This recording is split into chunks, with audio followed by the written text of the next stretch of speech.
There are secrets you survive, and there are secrets that come back for you. Mine waited 24 years, and when it finally showed its face, I realized it had never really gone away. Some people disappear, but some people make sure you believe they are gone. They said some truths are better left buried. I believed that for a very long time, until one ordinary night. I saw something that should not have been possible, and from that moment on, everything I thought I knew about my family stopped being safe. Before the story begins, tell me in the comments where you are watching from and what time this story has found you.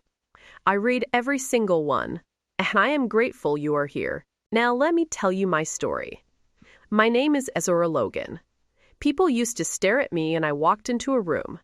Not rudely, not boldly, just long enough to notice. I was tall. My skin caught the light. My hair fell past my shoulders, whether I tried to tame it or not. I learned early that some kinds of beauty make doors open. I also learned that beauty does not keep anyone from leaving. I was 22 years old when the world decided I did not exist.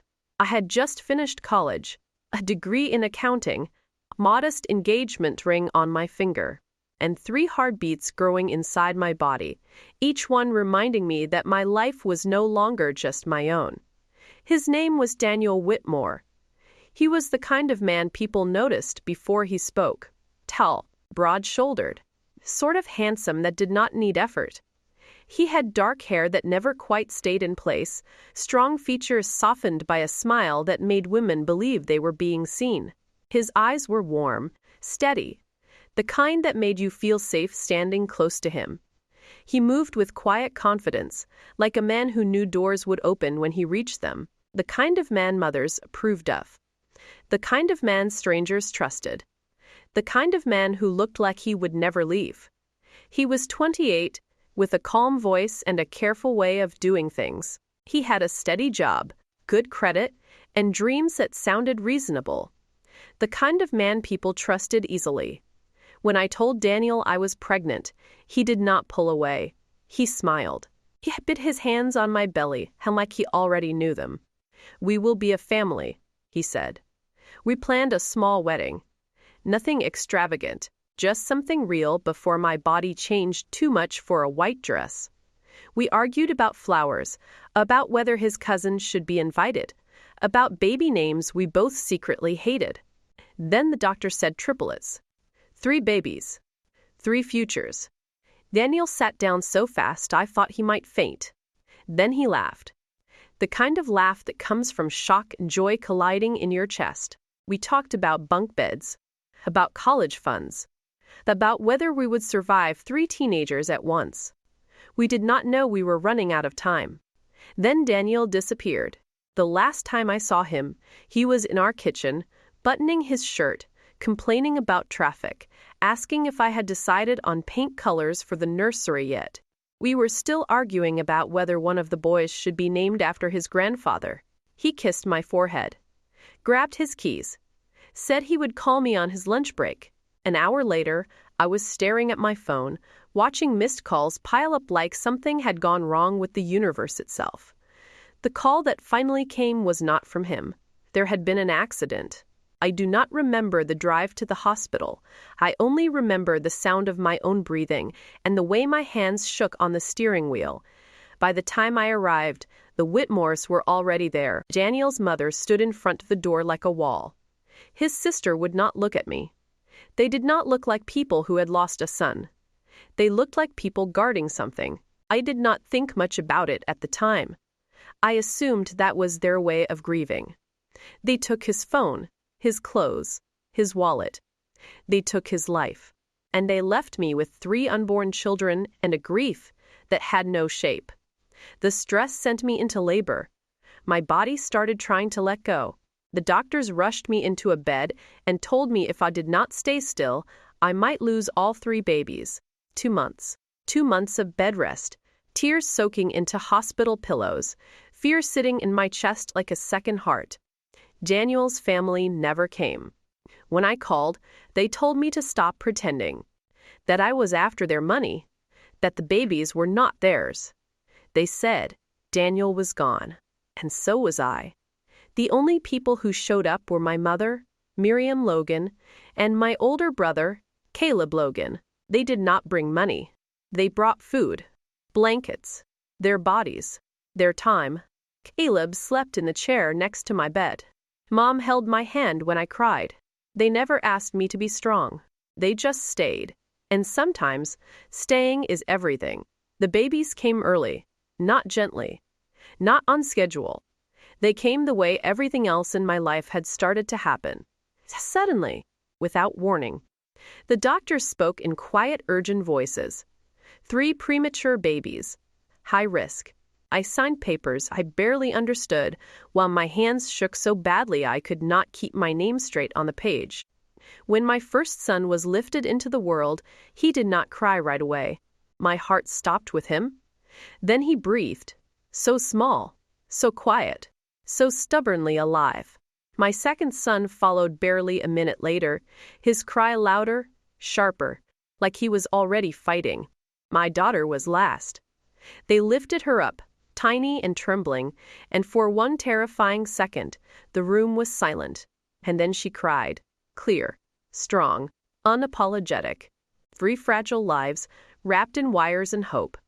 They were taken to the neonatal unit before I could hold them. I watched them through plastic walls, memorizing their faces like I was afraid the world might try to erase them too. I tried again.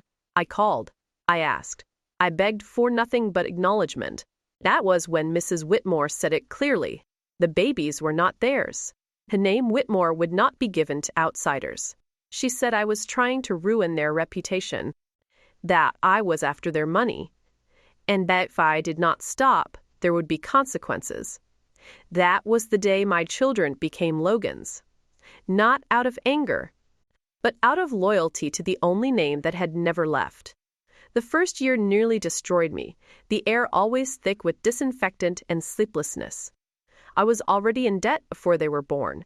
No insurance, no job, 3 babies with needs. A credit score that collapsed before I even knew what one was. The hospital bills came. The rent came. Life did not pause for grief. So we moved in with Mom, all 4 of us. Cribs crowded her bedroom. The couch became a bed. Privacy disappeared. Now one went hungry. Caleb came almost every day. Doctor visits. Late-night drives. Running errands. Fixing what broke. When he stayed over, he slept on the floor. He stayed over a lot. He was younger than Daniel had been, 4 years older than me, and he stayed. When the babies were 3 months old, I got a small accounting job. The pay was bad. The hours were worse. But it was a start. At night, I worked when they slept. I did bookkeeping for anyone who would pay me. Hair salons, food trucks, contractors who did not know where their money went. I learned how people lost everything, and I learned how to survive. Late-night spreadsheets. Numbers blurring into dawn.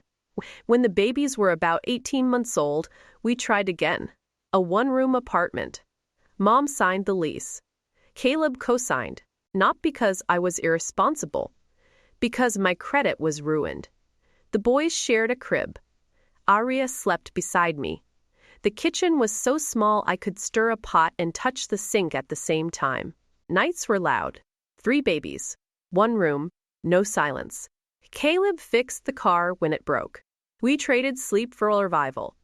Some days there was not enough, so we stretched. 1 meal became 2. 1 paycheck became 3. The kids learned to take turns before they learned to read.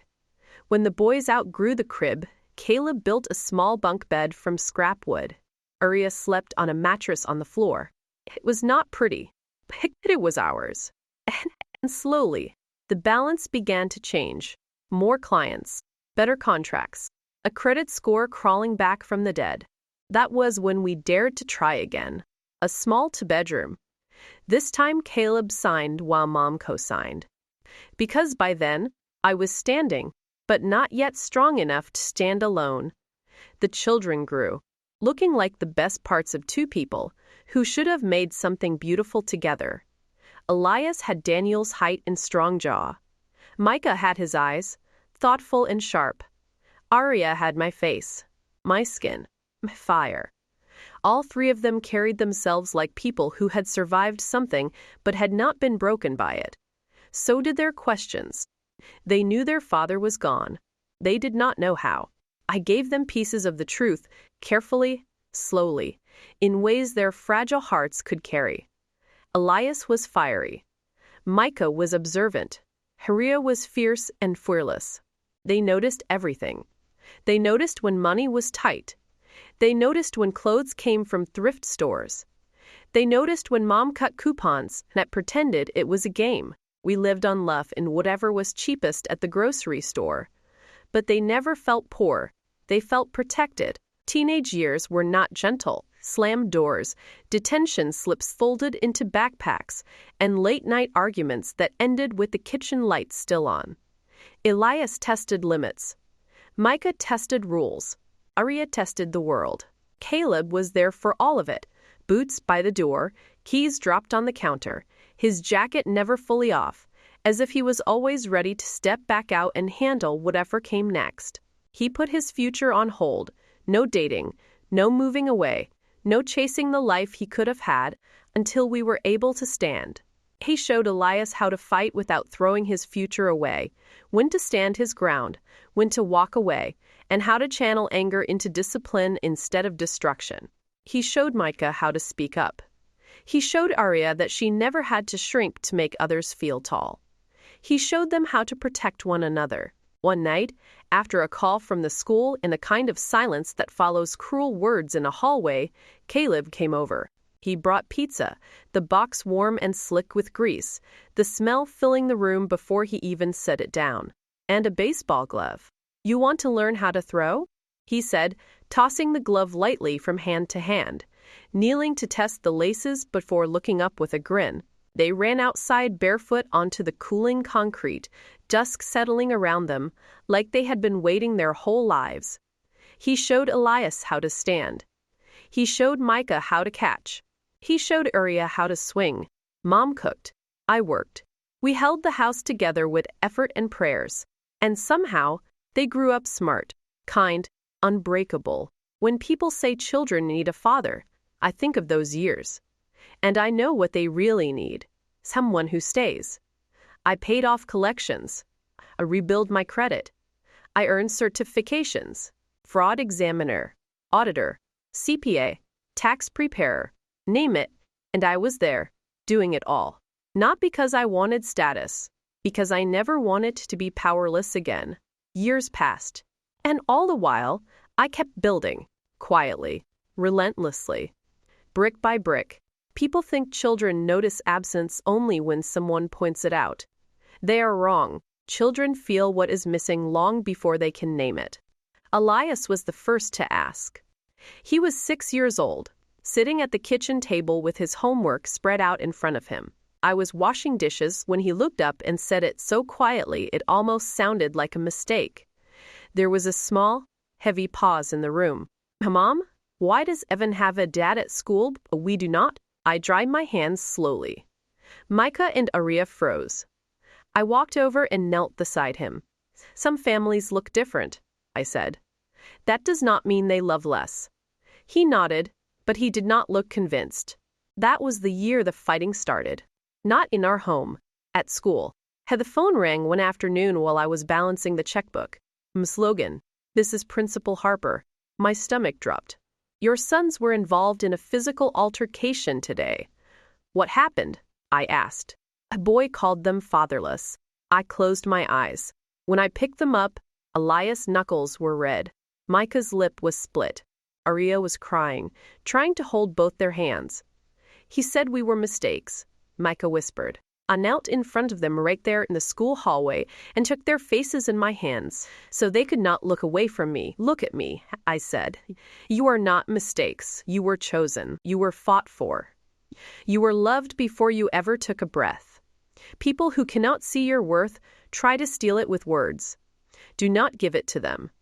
Violence will not give you dignity. The life you build will." They nodded. They did not believe me yet. I changed their school. I told myself a new building would give them a new start. The bullying followed them there. It got quieter there, crueler. One afternoon, Micah came home with his backpack torn and his eyes hollow. I asked him what happened. He said nothing. Hastings to me. 3 boys had cornered them behind the gym. One of them had said their mother was desperate. Another said their father must have run away because no one wanted us. Elias had swung first. Micah had followed. Aria had stepped between them, grabbing one boy who was trying to hit Elias and pulling him away with all the strength in her small body, shouting for them to stop. They fought back. They did not fold. They came home with scratches on their arms and dirt on their clothes because they refused to stand still while someone tried to break them. But 3 against 3 became 3 against many when other boys joined in. That was how Micah ended up shoved into a locker. That was how Aria's scream echoed down the hallway. The school called it roughhousing. I called Caleb. He came that same night. The next morning, he walked into the school wearing his work boots and his serious face. He stood in front of the boys' teacher, the counselor, and the vice principal. "These are my sister's children," he said, "and they are not weak. If anyone touches them again, if anyone calls them names, if anyone makes them feel small, I will make sure every parent, every administrator, and every school board member in this district hears about it." Silence filled the room. "You will protect them," he added, "or I will do it my own way." No one tested him. At home, I taught my children discipline, not fear, respect, not entitlement, unity, not dishonesty. And most important, love, unfailing love that asks nothing back in return. Money jars on the counter, savings, spending, giving. Every dollar had a job. Aria once asked why I put money in jars. "Because money is a tool," I explained. "If you control it, you control your choices. And if you do not learn how to control it, it will control you." They grew up learning to read bank statements before fairy tales. And somewhere along the way, they stopped feeling small. By the time Elias, Mocha, and Aria were 13, the world had learned to stop saying things to their faces. But silence can still be loud. Teenagers know when they are being watched differently. When teachers hesitate before saying a name. When classmates lower their voices when you walk by. They felt it. And they carried it in different ways. Elias became careful. He thought before he spoke, thought before he trusted. Micah became sharp. He read people the way other boys read comic books. He could hear dishonesty before it was spoken. Aria became fearless. She did not ask permission to take up space. One night, Elias stood in the doorway of my room, hands shoved into his pockets. "Mom, did he leave because of us?" I swallowed hard. Then I said he loved you. All 3 of you. He was looking forward to meeting you and holding you in his arms. Reading you bedtime stories. He did not get the chance to stay. What happened to him was not because of you. I hugged my son and held him close. That night I cried. Money became part of their lives the way air does. Every week we sat at the kitchen table with envelopes. "This is rent," I said. "This is food. This is savings. This is investing." Micah asked questions about money, about contracts, about what happens when people walk away from what they owe. I answer every one of them. I told him that debts do not disappear just because people do, that promises written on paper matter, that when someone breaks an agreement, the cost always lands on someone else. He listened like he was filing every word away. Aria argued. Elias wrote everything down. Caleb took the boys to fix things. He taught them how to change a tire, how to hold a hammer, how to look someone in the eye without feeling small. He never tried to be their father. He just made sure they did not grow up without a man who showed them how to stand tall. Grandma Miriam taught Aria how to cook, how to sew, how to listen. She told her stories about love that did not run. When high school came, the fights stopped. Not because the world became kinder, because my children had learned who they were. I did not expect the past to find me in a grocery store. I was in another state for a financial compliance conference. Long days of lectures. Long nights in a hotel room that smelled like bleach and old carpet. On the last evening, I left the hotel to buy fruit and bottled water because the room service prices felt like theft. I was tired. My feet hurt. My mind was already back home with Elias, Micah, and Aria. The store was quiet. Soft music. Fluorescent lights. The low hum of people living their ordinary lives. I was comparing prices on apples when I felt it. That strange cold awareness that someone from your past has entered the room. I did not recognize him because he was handsome. I recognized him because of the way he stood. That old forward lean. The way he held his shoulders, like a man still carrying habits from another life. When I finally saw his face, my heart stuttered. Time had been unkind to him. His hair had thinned at the temples. His face was heavier, the lines around his eyes deeper than I remembered. The boyish charm that once made women feel safe had dulled into something tired. He was still Daniel, but not the Daniel I loved. That man had been sharper, brighter, alive with possibility. This one looked like someone who had lived too long without being honest. Dead men do not age, and ghosts do not grow heavier. That was when I knew. He had not been taken from us. He had simply walked away. The way he held his shoulders like someone who had once been careful. Some things live deeper than memory. I turned down another aisle. And then he was there, older, heavier around the eyes, gray at the temples, but alive. Daniel Whitmore was standing 10 feet away, the air around him thick with the smell of oranges and cold metal from me, holding a basket of fruit. My knees nearly gave out. I told myself it was impossible, that grief plays tricks, that dead men do not shop for groceries. Then he turned, and I saw it, the birthmark, a small crescent just beneath his left collarbone. Daniel used to joke it looked like a moon. He used to say it was the only thing about him that was unique. All 3 of my children have the same mark, same shape, same place. I had spent years kissing that small crescent on their skin, never knowing it was a map back to a man who had pretended to be dead. My hands shook so badly I had to grip the cart. Ghosts do not have birthmarks. He was real. He was breathing. He was choosing fruit like he had never vanished from our lives at all. I pulled out my phone. One photo, then another, then more. I watched him help a woman load groceries into her car. I watched him close the trunk. I watched him kiss her cheek. He had a life. I went back to my hotel and locked the door. For the first time in 18 years, I let myself ask the question I had buried. What if Daniel never died? I did not sleep the night I saw him. I sat on the edge of the hotel bed with the curtains drawn, my phone glowing in my hands. Daniel Whitmore was in my camera roll. Alive, breathing, smiling. I called Caleb. My brother listened without interrupting. I sent the pictures to Caleb before fear could talk me out of it. Is this him? 3 dots appeared, disappeared. Then came his reply. That is him. Then he said the words I was too afraid to say. He is alive. He was never dead. When I got home, I did not tell my children. Not yet. Caleb was waiting in my living room. He did not hug me. He did not ask how I was. We need a professional, he said. We hired a private investigator, and for the first time since the grocery store, my chest felt tight with something that was not just fear but resolve. The private investigator's office smelled like coffee and dust. I told him everything. The fake death, the family, the birthmark, the triplets. He did not look surprised. People disappear all the time, he said. Most of them just do not leave 3 children behind. He did not come cheap. Nothing that brings the truth ever does. I paid him anyway. Money is easier to replace than time.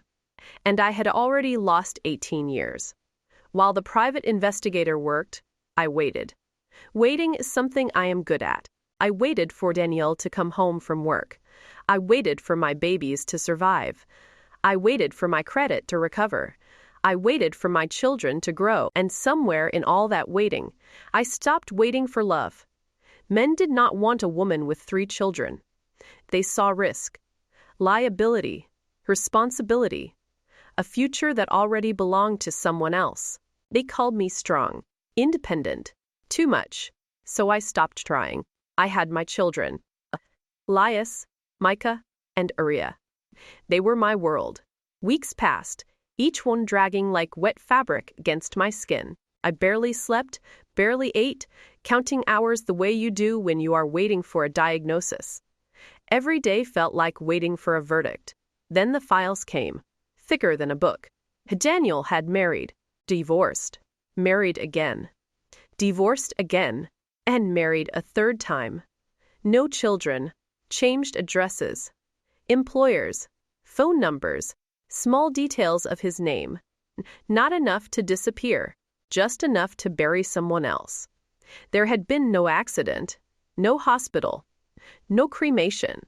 His family had helped him vanish.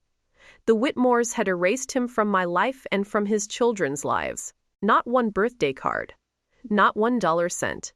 I closed the folder. 18 years of silence was not an accident. It was a choice. And choices always leave trails. I did not tell my children right away. Some truths are too heavy to drop into a room and walk away from. A few years later. One evening, I made dinner. I placed my phone in the middle of the table. "Look at this," I said. Aria picked it up. Her face drained of color. "That man," Micah leaned in. "Is that?" Elias swallowed. "Is that him?" "Yes." I told them everything. About the grocery store. About the birthmark. About the fake death. 3 identical moons beneath their collars. Aria cried. Micah went still. Elias asked one question. Why? I did not know. But I knew he had lived. Without them. After I told them the truth, something shifted. Not into bitterness, into clarity. They stopped asking what they had lost. They started noticing what they had been given, and who held the ground they stood on steady. Daniel Whitmore had not just abandoned them. I felt a tightness in my chest as the truth finally settled, like a weight finding its place. He had removed them, the way a careless hand strips off a bandage and throws it away once it is no longer useful. And that meant everything they were had been built without him. We talked late into the night. 4 days after the truth came out, Elias wanted to know how I survived it. Micah wanted to know how the system allowed it. Aria wanted to know how I did not fall apart, so I told them everything. Not just that their father was alive, but what his family had done. I told them how the Whitmores blocked me from seeing him in the hospital, how Daniel's mother stood in the doorway with a voice like ice and told me I was not welcome, how they said his body was already cremated, how they took his ashes, refused to give me even a handful. I told them how they said I was not family, how they said I was an outsider, had I wanted to ruin their status and reputation, how they said my children are not part of their family, and that they do not give the name Whitmore to outsiders. Harriet put her hand over her mouth. Micah clenched his fists. Elias went very still. I told them about the hospital bills, about the debt, about the credit that took years to fix. I told them how Grandma and Uncle Caleb were the only ones who stayed, how the Whitmores vanished. Micah finally asked, "So they knew about us?" "Yes," I said, "and they chose not to."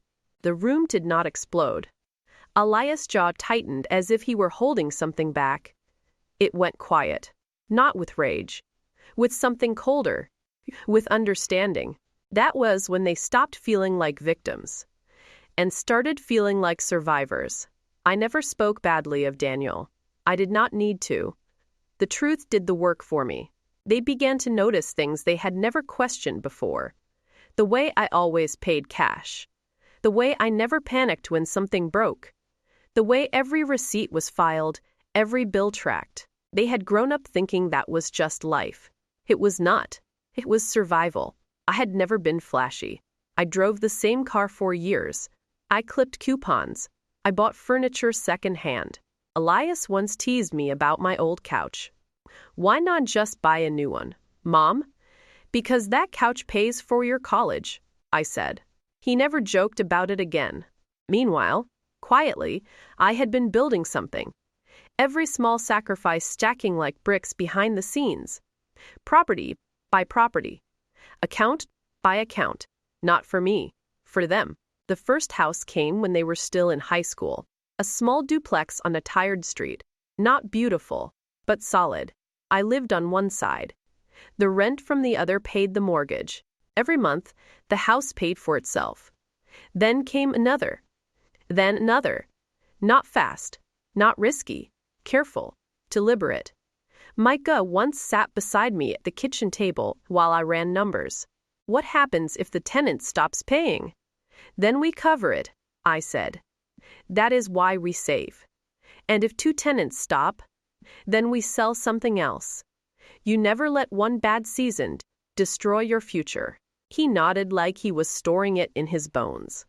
They did not just graduate, they worked night shifts, lived on scholarships, and carried the weight of our past into every exam. Elias finished his engineering degree with honors. Micah completed his finance program at the top of his class. Ariella walked across the stage with distinction, her name called twice for academic excellence. 3 children raised by one woman with the help of a grandmother and an uncle. 1 paycheck at a time. No father, no safety net, just discipline, sacrifice, and a kitchen table covered in spreadsheets. By the time they had finished college and stepped into their own lives, I did something I had been planning for years. I called them into the living room. Before I handed anyone anything, Micah asked the question that had been living in his head for years. How did you do this, Mom? I sat down. I told him about debt, about savings, about not just investing, but investing wisely, about credit scores, how to manage them, about how hospital bills almost destroyed me before he was old enough to speak. I told him about saving, even when it hurt, about buying property instead of clothes, about using other people's rent to pay my mortgages legally. I told him I never gambled. I waited. That is how you win without losing. Then I handed them the folders, one by one, each with a deed inside. Not a promise, not a plan, ownership. Before any of them could speak, I lifted my hand to steady myself, then said, "This is not a gift you give away. This is not something you sell because someone else wants it. This is the ground beneath your feet. No one can take it from you unless you hand it to them. Use it. Protect it. Let it protect you," Harriet cried. Elias held the paper like it was fragile. Micah nodded slowly, like he was making a vow. Those houses were not about wealth. They were about never being told you do not belong again. And I knew something then. If Daniel Whitmore ever came back, he would not find children waiting to be saved. He would find adults who had already been secured. Love entered our lives quietly, like the soft clink of dishes in a warm kitchen at the end of a long day. Not like a storm, like a steady knock. Uriah had been dating Julian for nearly a year before she told me she was serious. "Mom," she said one evening while helping me clear the table, "I think this one is different." She did not say it with excitement. She said it with certainty. Julian was kind in the way that lasts, the kind of man who remembered little things and never made them feel small. He listened. He showed up when he said he would. He did not flinch when Uriah talked about our family or her past. When she finally brought him home, he did not try to impress us. He took off his shoes at the door. He asked Grandma Miriam about her recipes. He laughed and played with Uncle Caleb's kids, kneeling to toss a ball back to them like they were already his. That is how you recognize good people. They do not force their way in. They make space. Over time, Elias trusted him. Micah watched him. Aria loved him. The proposal did not come with fireworks, just Aria standing in the doorway with her hands shaking. It came with intention. One evening, Aria walked into my room holding her hand out in front of her, trembling. "Mom," she whispered. He asked me. I pulled her into my arms. He did not ask to save her. He asked to build with her. We planned a small engagement dinner. Not extravagant. Not public. Family. Grandma Miriam, Uncle Caleb and his wife. Their children. Julian's parents. His sister, Elias, Micah, Aria, Julian. Julian's parents came early. They brought flowers. They brought wine. They brought warmth. His mother hugged Grandma, Miriam, like she had known her for years. His father sat with Uncle Caleb and talked about work and kids and the way life sneaks up on you. Julian's sister stayed close to Aria, whispering and laughing, already acting like a sister who planned to be there for a long time. No one had to pretend. Two families were becoming one, and for the first time in a long while I felt my chest loosen, like something broken had quietly begun to mend. Elias noticed it. Micah felt it. Aria glowed inside it. This was what belonging looked like. That was when the past reached for us. It did not come through me. Of course it did not. Daniel Whitmore did not reach out to the woman he erased. He reached past me like I had never existed. He went straight to the children he pretended did not exist. Micah saw the email first. He did not open it right away. He brought his phone to me and placed it on the table. Something dangerous. Mom, he said quietly. He found us. I already knew what the message would say before I read it. Hello. My name is Daniel Whitmore. I believe I am your father. I stared at the screen until the words felt small, my breath shallow and my fingers numb around the phone. After 24 years, after fake death and stolen ashes and 3 marriages, he believed. Elias clenched his jaw. Aria sat very still. You told him nothing, Micah said. I nodded. Good. Daniel sent another message. I would like to meet you. I want to explain. I want to be part of your lives. Harriet finally spoke. He does not get to want things. And she was right. He had already made his choice. And now, he was just discovering the cost. Daniel did not wait for an answer, his fingers drumming against the table as if even the air refused to move fast enough for him. People who run for a living do not know how to stand still. He sent Noner email 2 days later. Then a text.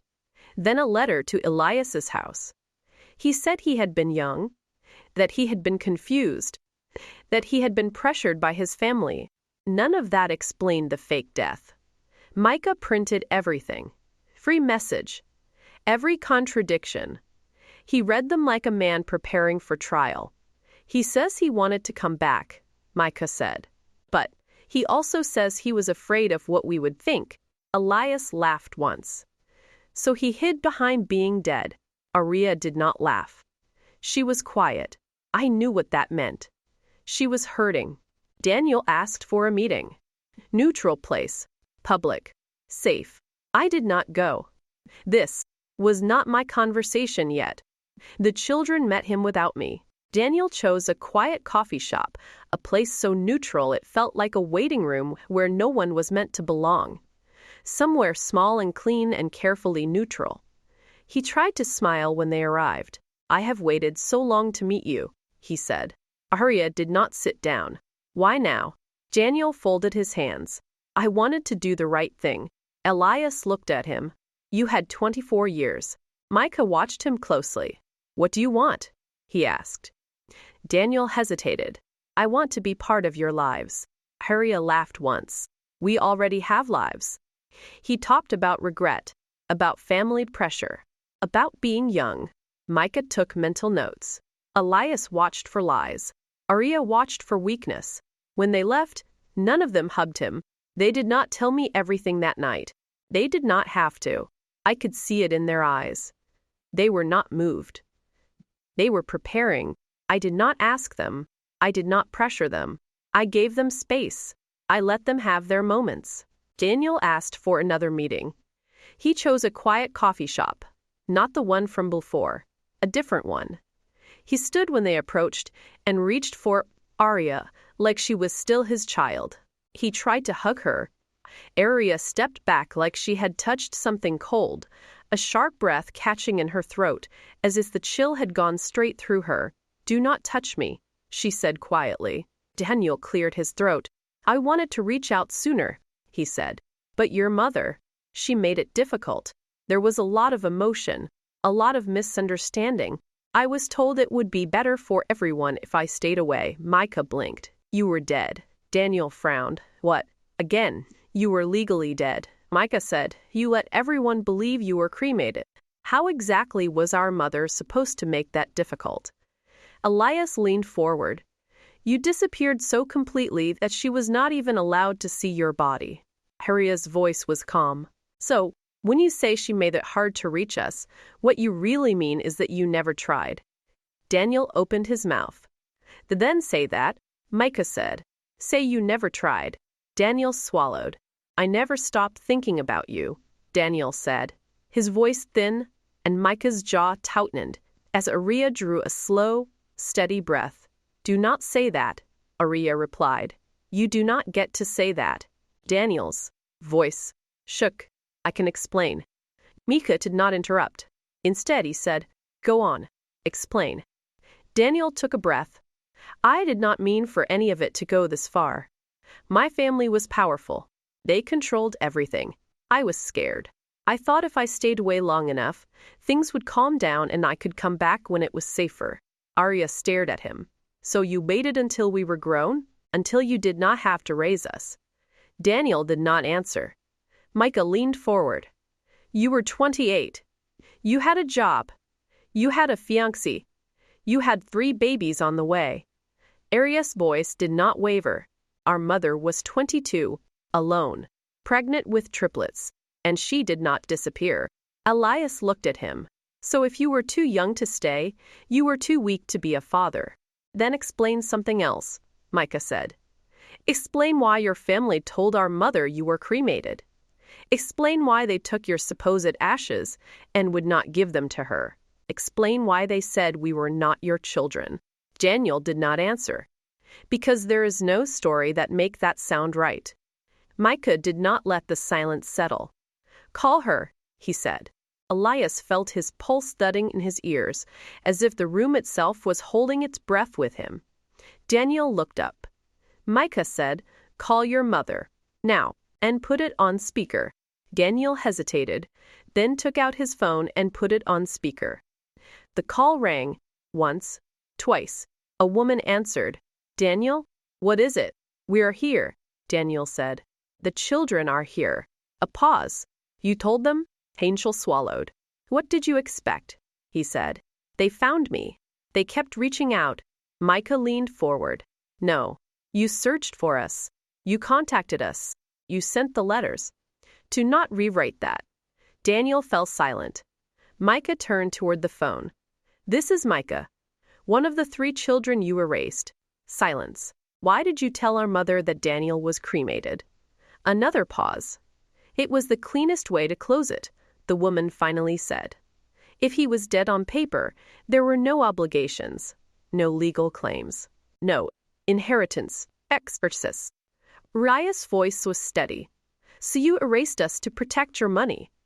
To protect the family name, the woman replied. This situation would have damaged everything we built, our status, our reputation. But we were never supposed to know, Mrs. Whitmore said. She said it, as if she were talking about documents. Elias spoke quietly.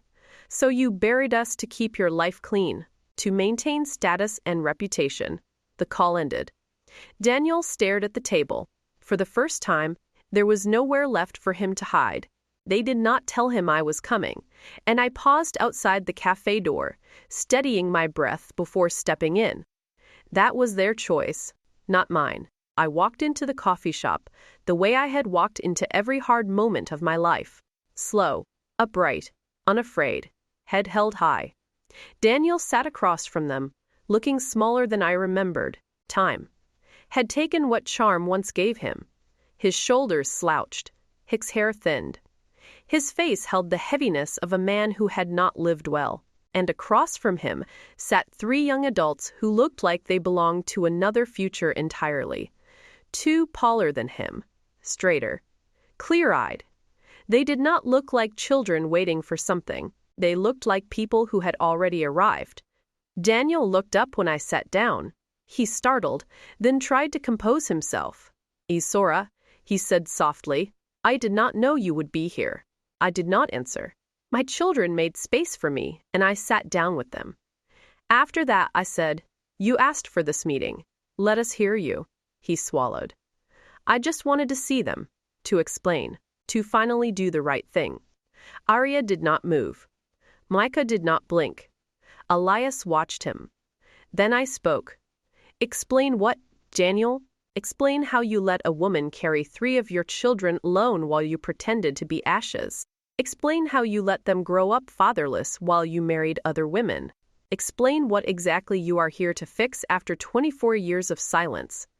He shifted in his chair. I was young back then, he said. My family made a lot of decisions for me.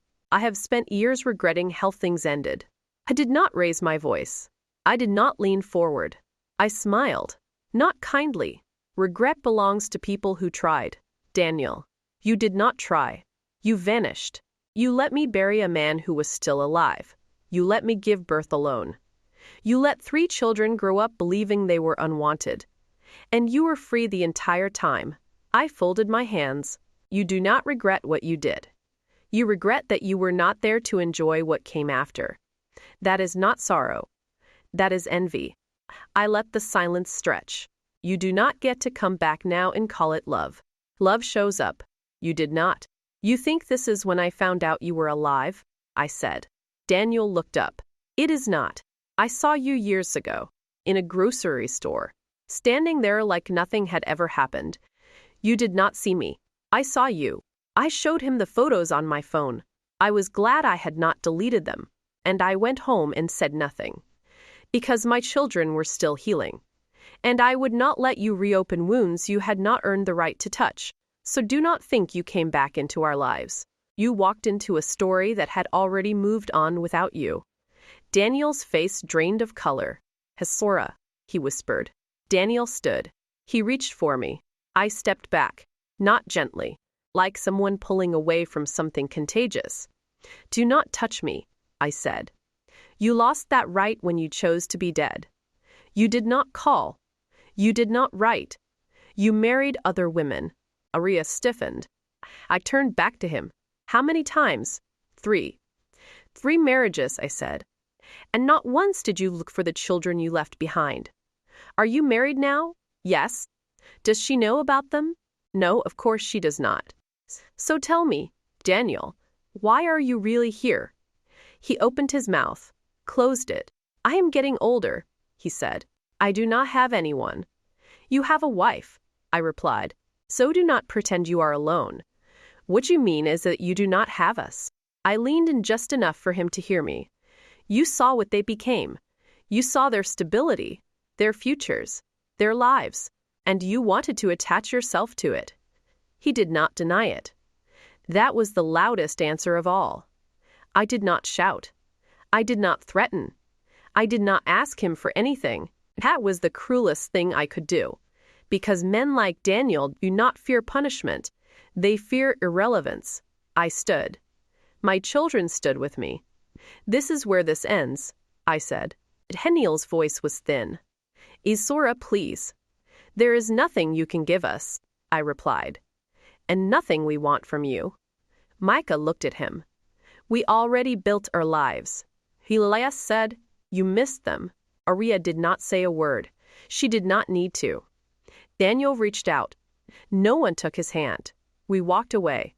Behind us, Daniel stayed sitting at the table. Not because he was forced, because there was nowhere left to go. Daniel stood suddenly. Wait. The children turned. I did not. I know I do not deserve to ask, he said. But Arya is getting married. I am her father. I should walk her down the aisle. The coffee shop went silent. Arya looked at him. Not with anger, with clarity. A dead man does not walk me anywhere, she said. You chose to disappear. You chose not to raise me. I have a mother who stayed. I have 2 brothers who protected me. They will walk with me. You will not. Daniel opened his mouth. Arya was not done. Her gaze steady, she lifted her hand. You do not get to show up at the finish line and claim the race. With that, Elias, Micah, and Aria walked out and caught up with me. The day Aria married Julian, the sky was clear, and a soft breeze carried the scent of fresh flowers across the aisle. Not dramatic, not symbolic, just calm, the kind of weather that feels like deep breath. She walked down the aisle between her brothers. Elias on one side, Micah on the other.